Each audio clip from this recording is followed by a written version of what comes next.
We must question ourselves, is Barcelona still a good place to do business and to help build companies? Furthermore, is Barcelona fit to help build global companies? We are going to debate this now with a panel that is going to be moderated by Carlos Trenks, who is a co-founder of Aldea Venture.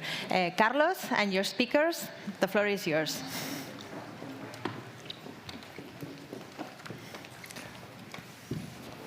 Thank you.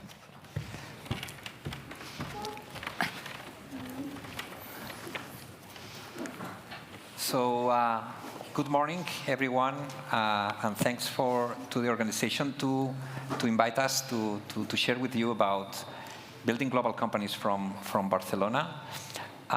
It was very interesting, the past panel, no? Talking about Barcelona to 2030, no? and the main objectives and where we plan to be. One of our visions is that Barcelona will be a global hub. No? And to be a global hub, you need to be more international people involved in the city, building global companies. And in order to discuss this and how it represents building global companies from this city, we have the pleasure to have three fantastic people with us here in the stage. So from my left, we have Sofia. Sofia is an investor from Maze. It's an impact fund based in Portugal. We have Pedro. Pedro is what I call Barcelonian by choice. International guy living in many different countries, born in Portugal, but decided to create his next company in Barcelona and from Barcelona. No? And the last one is Markus. Markus is an investor from YZR. It's a health VC firm based in Germany. And the main thing that put these three people together is that they all are the founder and investors of Biorce. And Biorce is what I define as a global company in Barcelona. No? So I will start this panel just asking each one of them, no, to briefly introduce about the fund or the company and the personal trajectory, no, and a little bit about themselves. Please, Sofia. I can go. So thank you for inviting us to be in the panel, and hello, everyone. So I'm Sofia. I'm an investor at MSM. MSM is an impact company, so the team is based in Portugal, but we've been pan-European since the beginning. And then we can go into like why Barcelona is interesting for us, specifically being a pan-European fund. But we are an impact fund, which means that we are looking for companies that have a social or environmental impact. We are early stage, so we do pre-seed and seed investments. And right now we have 40 companies in the portfolio. Quite split between, I would say, social and environmental, in which health, and we'll go in there in a bit because Biorce is a health tech company, is a big part of our portfolio. My personal background is finance, so a bit more boring. So I was working in corporate finance, consulting and M&A before joining VC. I've been in a company for 4.5 years, and my job is pretty much everything on the investment side. So that means looking for companies, invest in the companies, leading the investments, doing portfolio management, and now fundraising as well. So a bit end-to-end on that end. Thank you. Pedro. Thank you very much. Nice to meet you. Usually my voice travels a lot, so I hope that we adjust the mic a little bit. As usually people get scared every time I start speaking. Nice to meet you all. Pedro, indeed, Portuguese, as as Carlos was just alluding to earlier. Ended up living in, actually I was trying to count how many, but I think it's 6 countries in total. South America-wise, Brazil and Colombia, then Poland, UK, Portugal and Spain now. As Carlos was saying, chose Barcelona for a very big reason, but ultimately I sold the last company that we have already here, and that was the reason why we came to Barcelona for growth purposes and to find best talent available, and ended up staying here as talent became such a key thing for us anyway, building a new company from scratch. Again, background-wise, I have a business degree, so not the typical health founder with a science degree or either a tech degree here. Had the perk and joy to build a very cool team here locally. Most of them relocated to Barcelona in the first place. And besides that, I started my career actually in FMCG, ended up moving to health 8 years ago, and then again ended up moving here for a choice, as Carlos says all the time. Biorce specifically, we came with the idea to build a tech stack to accelerate drug development, which is obviously a very large problem today.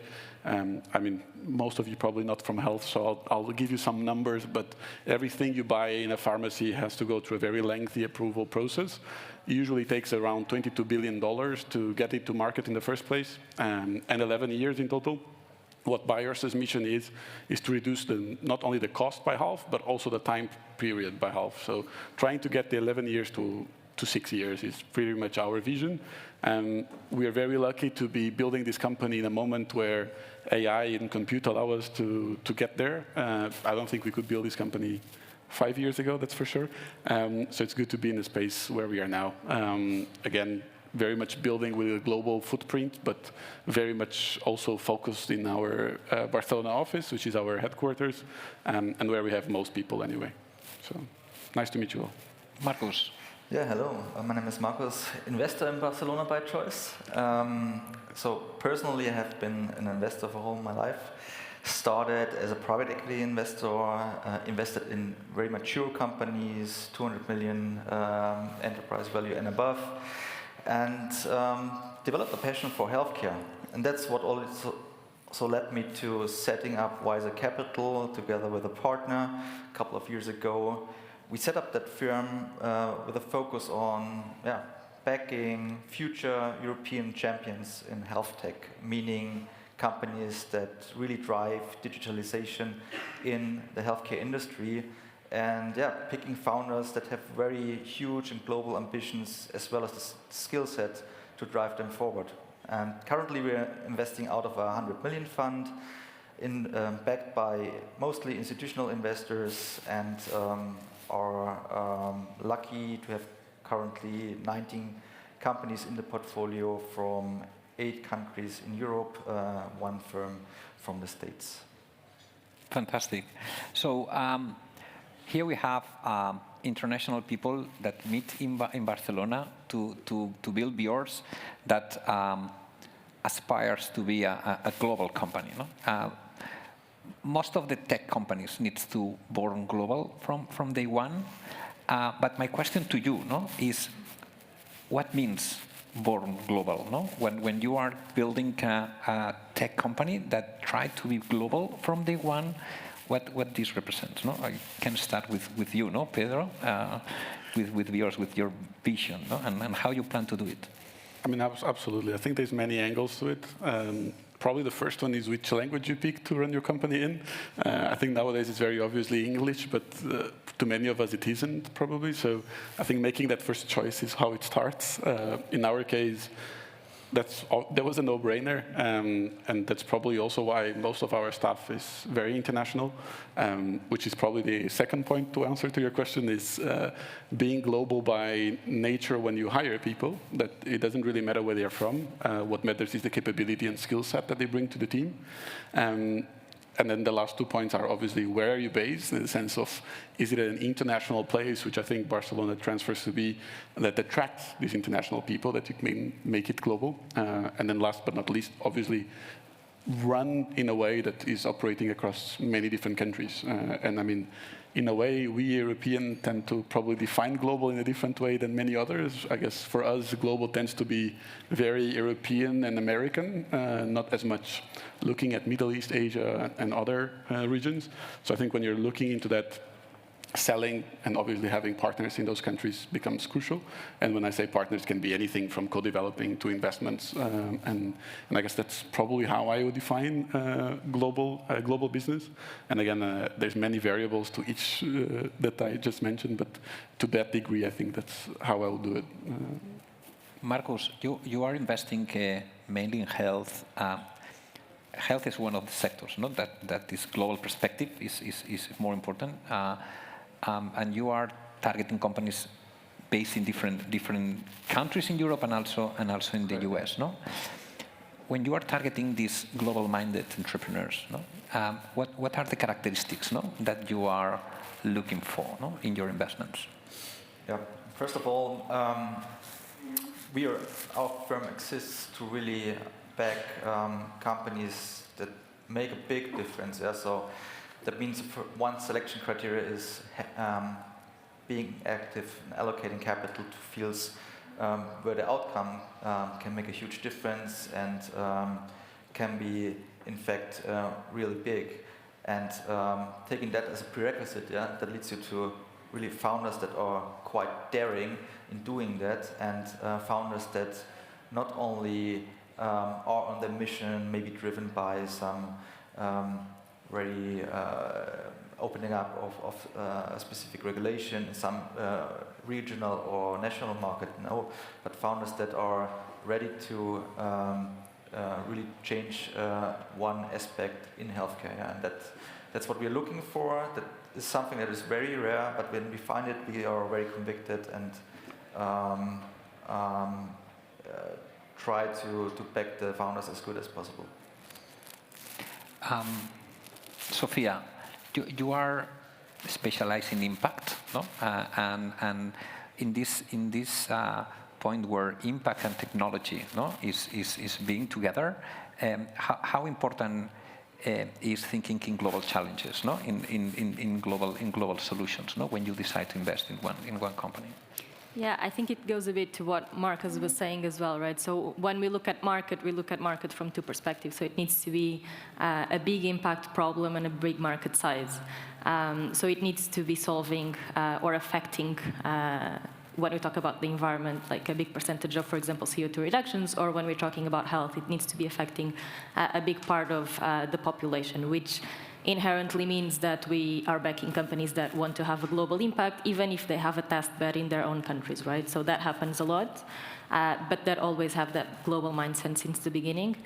And when we look at the companies that we assess, I think talent is crucial. So going back to Pedro's point, I think you have a really good setup in Barcelona, because it allows you to have really interesting local talents from universities. So you have, especially in the bio and like deep tech side, which is something we've been looking every time more. You have like UPC, you have Pompeu Fabra. So you have really good local talents, and then you also have a really interesting country where international people meet. So you also have access to international people. So that I feel that Barcelona, it's a city where you have that joint talent pool, which allows you to build companies global with global talents, and that global talent is kind of like meets in the city. So I think that's a really important point for us when we are looking at assessing companies, like how do you have access to this global talent, and how the talent that you attract to the company it puts you to build a global company in the next years. Okay. I think it's quite interesting the fact that people is a key thing, no? When you are building companies, and when you are referring to talent, especially in technology, no? We are looking at two different kind of talents, no? We have the technical talent that obviously we have some research centers, universities here, but also in order to expand commercially, no? We need to attract experienced people, no? To do that, no? So I don't know, Pedro, no? In this talent attraction, no? In this mix between tech people building the product, no? And experienced people, no? Building global companies and expanding sales around, no? How you are doing this, no? How you plan to attract these people to the city? Very interesting question. I mean, the good thing is that there's no one from our team there, so I can give all the secrets so that they are not looking inwards and thinking, why did we pick them? But I feel like there's not many criteria we have internally of why we hire certain people, but there's two big things that we do. One is we hire entrepreneurs by nature, and then we define that to be very clear. Obviously, a lot of them don't know that they are entrepreneurs and that will eventually be entrepreneurs, but when you hire an entrepreneur to your team, usually two things happen. They make it much more efficient because they are very conscious about costs, and they work much harder to make it happen. So originally, we didn't have this as a factor, but we added to our matrix in hiring that, hey, are they natural entrepreneurs? And obviously, they don't have to be aware about it. But another way to define natural entrepreneurs is the level of curiosity they have. So we have a very clear factor, for example, internally, that is, if you come to an interview and you don't ask questions, you're definitely not selected. It's as straightforward as that, you know. Obviously a bit brutal, probably wiping out a lot of very interesting people, but certainly also bringing a lot more, I guess, how the French define the crème de la crème into our company. So that's two factors that I think define hiring in today's terms for us. And then probably linking geography into this. People like to work in places that they are feeling happy. Today is probably not the best reference for that, but when the sun is shining outside, which is the vast majority of the days in the city, they tend to have more fun while they are working, and that also means that they are more likely to want to move here. For reference, we are now 20 people, 19 foreigners in the city, so only one Spanish and actually Catalan in any case. And that is definitely a reference for that. We are also not picking people by origin or location, so we're really agnostic to that. As long as it's the best person, we end up hiring. You mentioned another thing that I wanted to allude to, which is the technical versus commercial savviness. It's a really hard mix, especially when you get to leadership level. You really want to have technical people that are commercial enough to understand where commercial people are coming from, and vice versa. Commercial people that can understand where tech is coming from, to try to mix it all together. And then obviously, you have what I call the horizontal people, people like me, people like our operations team that can actually, you know, help mitigating the gaps of each of them. From, you know, as a silly example, as I mentioned earlier, communication, which obviously when you pick a language, you need to stick to it, and you'll eventually cut a lot of people by doing that. Either English, in any case, a lot of people still don't speak it, and whatever other language you pick to do your business in. So we were talking in this thing about building global companies, that talent was key, no? But in order to attract talent, you need money. No, and it's very important, at least, to raise I would say, seed round, no, that allows you to have a minimum amount of money, no, to start doing things, no, and to go forward doing things, no.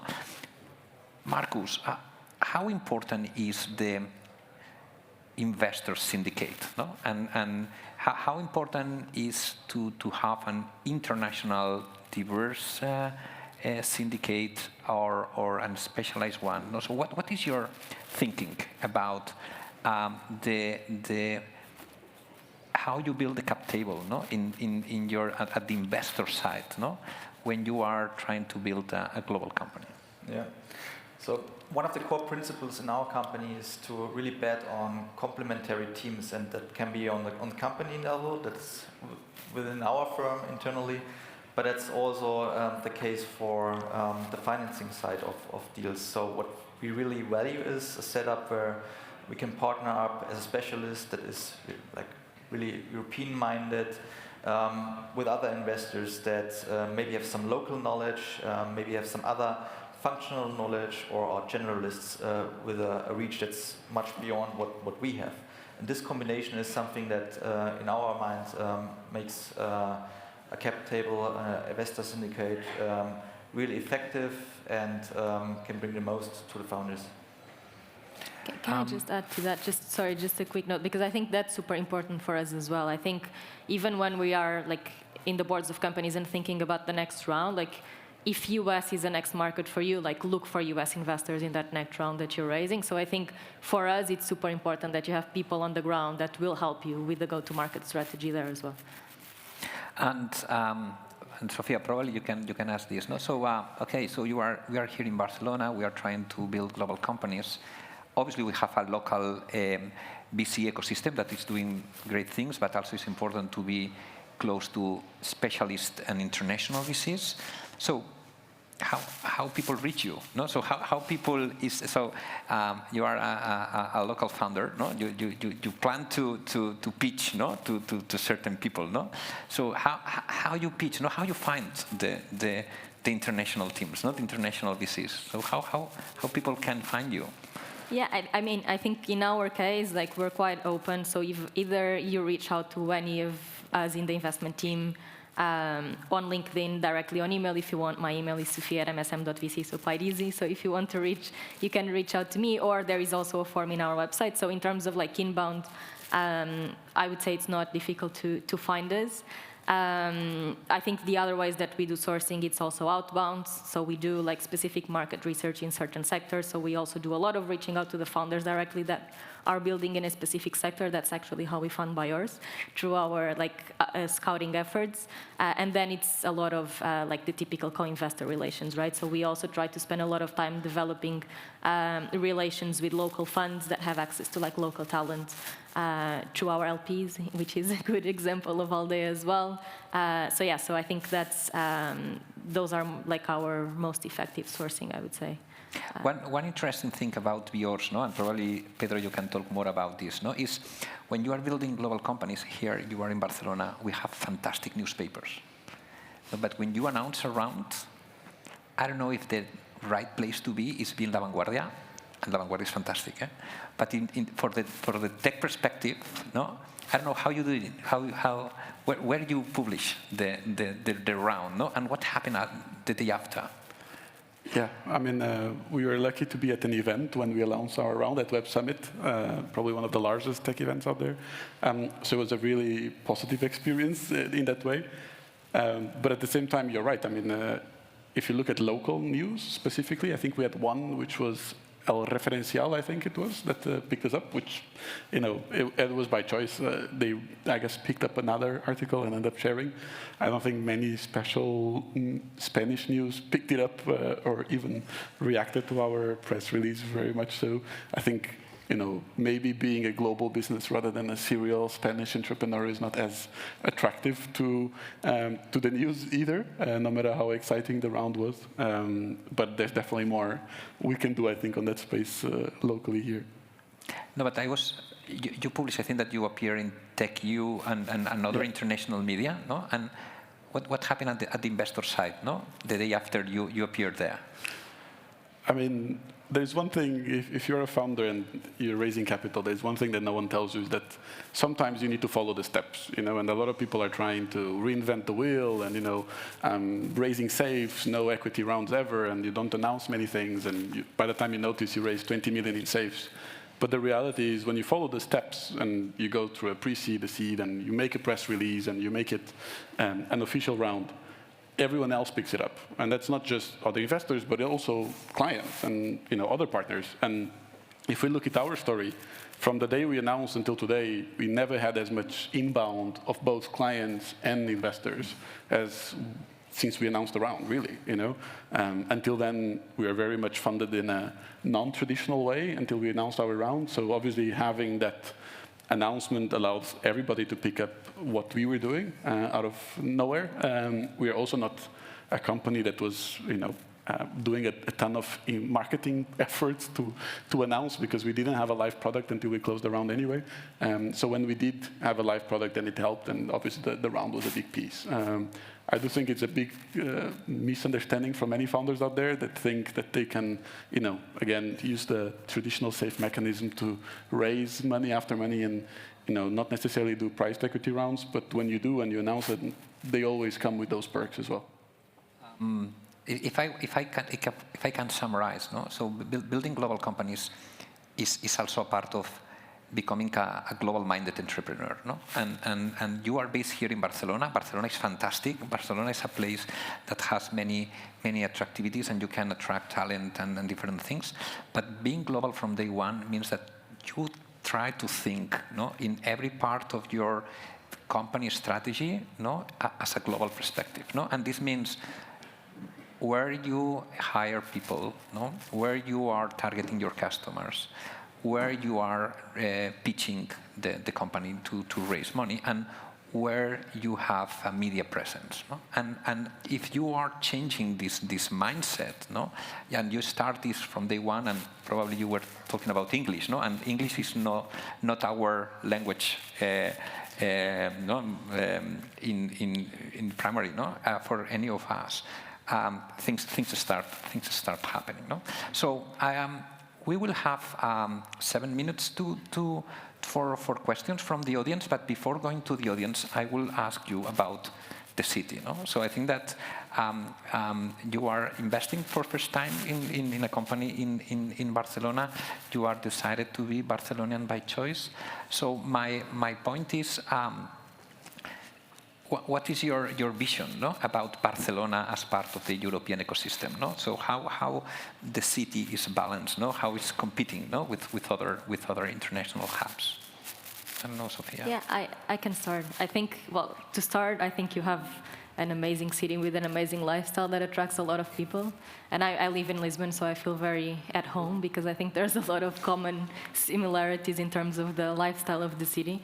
So I think that's a good starting point for talent, right? Which I think it's where Barcelona starts as a very interesting hub. And I think Barcelona now is a hub because you have interesting talent, both local and international, as I mentioned. So you also see a lot of like big companies building R&D, digital centers here, Amazon, like in the bio space, like AstraZeneca. So there's a lot of talent being pulled into the city, which I think it's kind of the starting point of building an ecosystem. And then you have also like capital being deployed in the city. So you have like local funds and you have international funds putting money in the city.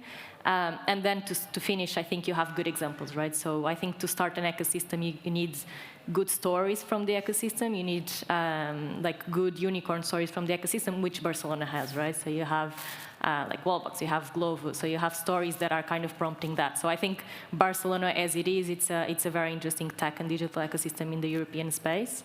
Yeah, and that's the way we see it. Markus. Yeah, I mean, on our side, we have spread companies across Europe in all the relevant hubs, and are very happy to have added now the first company in Barcelona to that list there for very good reasons. Yeah? And one of the big check marks, and that has been discussed, was the amazing talent access that you can have here. That makes it really also comparable to other hubs where we have invested, and in terms of perspective on our side. So typically, once we have added a company in a certain ecosystem, more follows. So we're very open for reach outs from the ecosystem, and we also see a lot of synergies between companies that are then backed on that level with that thought in mind. So very positive on the ecosystem. And Pedro. Well, I usually make a joke on this topic, so I'll do it again, but now on stage. I usually say that what drove us here was one of the things. One side is you can be stressed and depressed in rainy London, or you can be stressed and happy in a beautiful sunshine of Barcelona. So I guess that's definitely the first point that I usually make.